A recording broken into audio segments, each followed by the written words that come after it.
안녕하세요. 제임스 컨설팅 박정근입니다. 여러분들 주변에서 유치권 플래카드 많이들 보셨죠? 억울한 채권자에게는 정당한 권리 행사를 위해서 유익한 방어수단이겠지만 악의적인 활용으로 인해서 많은 이해관계자들에게 커다란 손해를 끼치기도 합니다. 그래서 오늘은 유치권 알아야 방어한다는 내용으로 유치권에 대한 핵심 내용을 엑기스만 뽑아서 알려드리겠습니다. 내용을 같이 한번 보시겠습니다. 네, 여러분들이 주변에서 많이들 보시는 대로 이렇게 유치권은 이렇게 플랜카드를 붙여서 공시를 해야 됩니다. 그래야 효력이 있고요. 또 대부분이 이렇게 공사 현장, 여기 인테리어를 했는지 모르겠습니다만 신규 현상인 것 같고 이렇게 공사 현장에 공사대금 채권으로 인해서 많이들 발생이 됩니다. 네, 이런 유치권에 대해서 우리가 잘 알아두면 채권자라면 이 유치권을 활용해서 유용하게 활용이 가능하고요. 만약에 우리가 채무자라면 채무자 입장이라면 일부 정상적인 집행 절차 여기서 뭐 경매에 대한 얘기입니다만 집행 절차에 대한 방해나 피해에 대해서 법적인 실효성을 추정하거나 주장할 수 있지 않을까 생각합니다. 핵심 내용을 법조문을 통해서 보면 제일 간단하게 명쾌하게 이해하실 수 있을 거라고 생각합니다. 민법 제320조의 유치권의 내용에 보면 타인의 물건 또는 유가증권을 점유한 자는 점유해야 된다는 거죠. 그 물건이나 유가증권에 관하여 생긴 채권이 관련하여 생긴 채권이 변제기가 있는 경우에 돈 받을 때가 됐다는 거죠. 됐을 경우에는 변제를 받을 때까지 그 대금을 받을 때까지 물건 또는 유가증권을 유치할 권리가 있다. 여기에 사실 함축된 내용이 대부분 다 있다고 생각이 드는데요. 타인의 물건입니다. 그러니까 자기의 물건을 가지고 유치권을 스스로 하면은 뭐 효력이 없고요. 점유한 자는 그거를 꼭 점유를 해야 되는 겁니다. 그 물건에 대해서 변제기가 있는 경우 변제기가 아직 도래하지 않았다 그러면 유치권 행사가 안 되는 거고요. 이래서 그 대금을 받을 때가 됐다, 지났다 그러면 그때부터 유치권을 행사할 수 있는 겁니다. 또 이제 일단 유치권을 행사하기 시작하면 그 변제를 받을 때까지 대금을 받을 때까지 유치할 권리가 생깁니다. 예를 들어서 이제 공사를 해주고 공사 대금을 받기 위해서 그 공사 현장 앞서 보여드렸던 플랜카드처럼 공사 현장에 유치권 행사를 위한 플랜카드를 공시를 하고 점유를 하고 있다. 이런 것들이 이제 유치권 전형적인 유치권 행사라고 볼 수 있고요. 뭐 예를 들어서 이제 비유적으로 많이 드는 게 이게 유가증권의 동산도 가능합니다. 꼭 부동산이 아니라도 예를 들어서 뭐 자동차 수리 내지는 뭐 시계 수리를 해줬는데 그 수리에 대한 비용을 주지 않으면 차를 내지는 시계를 인도해 주지 않는다든지 이런 것들이 유치권이라고 볼 수가 있는 겁니다. 그 점유가 불법 행위로 인한 경우에는 적용하지 않아야 한다. 그러니까 그 점유가 적법해야 된다는 겁니다. 앞서 말씀드린 대로 공사 현장에서 공사를 하면서 점유를 한다든지 또는 수리를 위해서 물건을 받아둔 경우에 그 물건을 내어주지 않을 권리 이런 것들이 적법한 거고요. 예를 들어서 만약에 이제 그 내가 받을 돈이 있다고 그래서 그 상대방의 뭐 물건이나 뭐 부동산을 뭐 임의로 내지는 불법으로 점유하거나 취득한다면 그거는 불법 점유가 되겠죠. 그래서 그런 경우는 아니고 앞서 말씀드린 대로 그런 적법한 점유가 돼야 된다 그런 뜻입니다. 네, 유치권은 예를 들어서 채권의 전부를 변제받을 때까지 유치물 전부에 대하여 그 권리를 행사할 수 있다.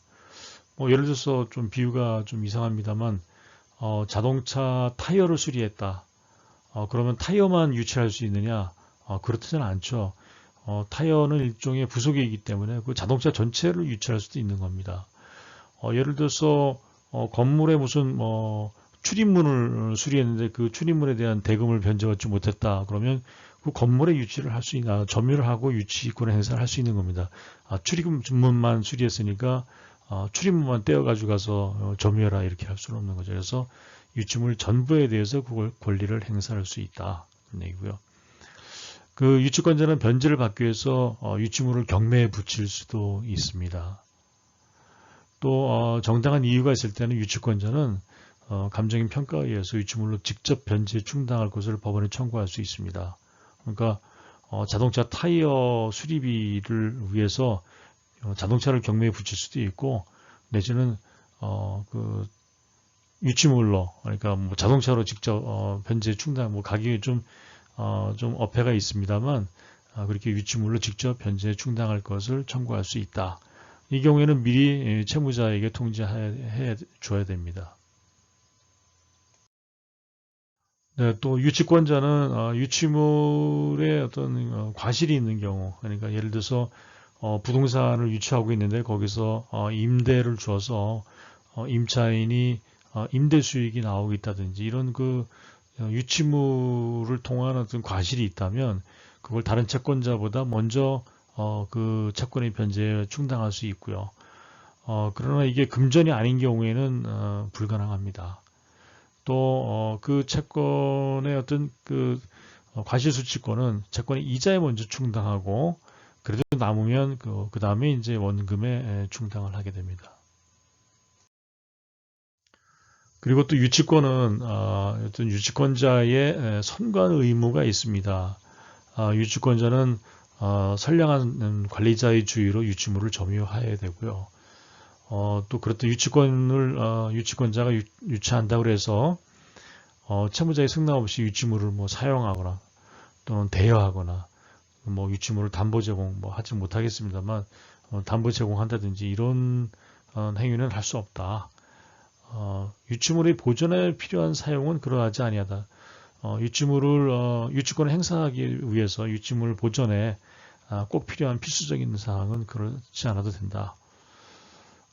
만약에 이제 그 유치물에 대해서 규정을 위반할 때 이런 선량한 관리자의 주의로 하지 않는다든지 뭐 함부로 사용한다든지 뭐 함부로 대여한다든지 승낙 없이 이렇게 어떤 규정을 위반한 때에는 채무자가 유치권의 소멸을 청구할 수도 있습니다.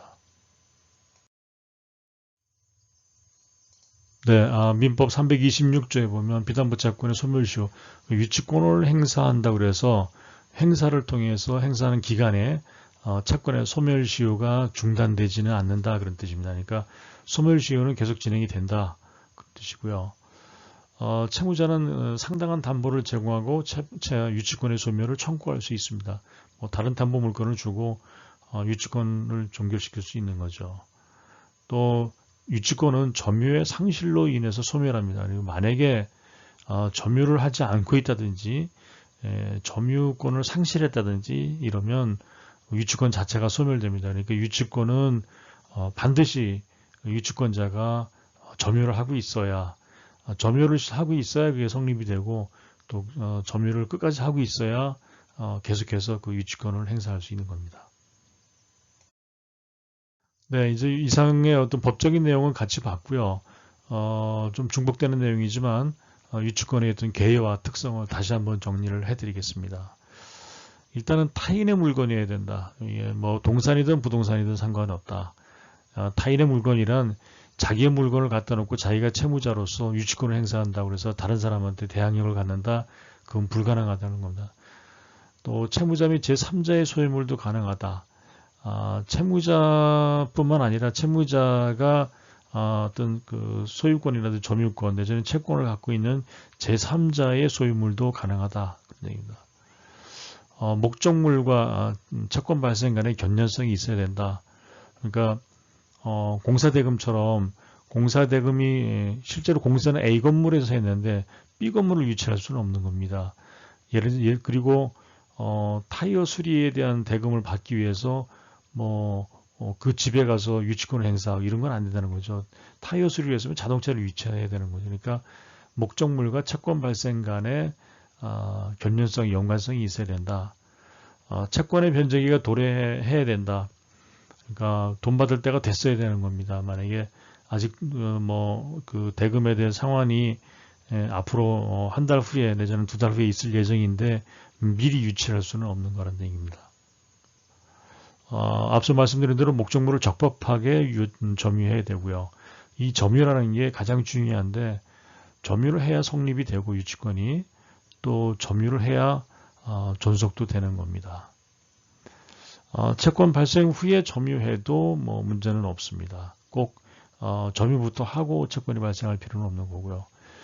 제3자를 통한 간접 점유도 괜찮습니다. 그러니까 꼭 채권자 본인이 직접 하지 않아도 예를 들어서 뭐 직원이라든지 제3자를 통해서 점유를 위탁해도 상관없습니다.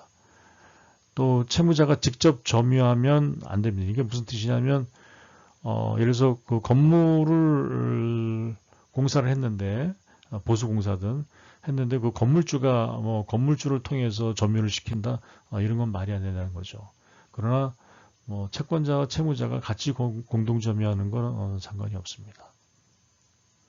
또 점유는 공시해야 효력이 있습니다. 그러니까 공시라는 거는 유치권을 행사 중이라는 내용이 아까 플랜카드 있지 않습니까? 사실 그 방법밖에는 없죠. 그래서 이거 유치권 행사 중입니다라고 반드시 공시를 해야 효력이 있습니다. 만약에 이제 어떤 거래 계약의 특약 중에 유치권을 배제한다 이렇게 특약이 있으면 안 됩니다. 그러니까 이런 특약이 없어야 유치권 행사가 가능합니다. 네, 다음 문제 유치권의 보존에 필요한 사용은 승낙이 필요 없습니다. 유치를 하겠습니다. 내지는 점유를 하겠습니다라고 미리 승낙을 구할 수는 없는 거지 않습니까? 또 그게 만약에 이제 유치권 행사를 어떤 보존 행위를 위해서라면 그게 주택이라면 거기에 점유권 행사 때문이라도 거주도 가능합니다. 근데 만약에 이제 유치권 보존 행위를 통해서 혹시 얻은 이익이 있다면 채무자에게 반환해야 됩니다. 이건 부당이득이니까요. 유치물의 사용, 대여, 담보 제공을 하지 못하고 당연한 얘기고요. 유치권자가 만약에 위반 사항이 있으면은 유치권의 소멸을 청구할 수 있고요. 유치권의 행사에도 채권의 소멸 시효는 중단되지 않는다. 그러니까 유치권을 행사한다고 해서 소멸 시효가 다시 중단돼서 계속 살아있거나 그렇지 않고 소멸 시효는 계속 진행이 된다 그런 뜻입니다. 그러니까 공사채권의 경우에 소멸 시효가 3년인데 3년은 계속 시간이 가는 겁니다. 또 다른 담보를 제공해서 유치권의 소멸을 청구할 수도 있고요. 유치권은 점유가 생명이기 때문에 만약에 점유를 상실한다, 어떤 이유든 간에 점유를 상실한다 그러면 그 점유의 상실로 인해서 유치권이 소멸된다 이렇게 알고 계시면 되겠습니다.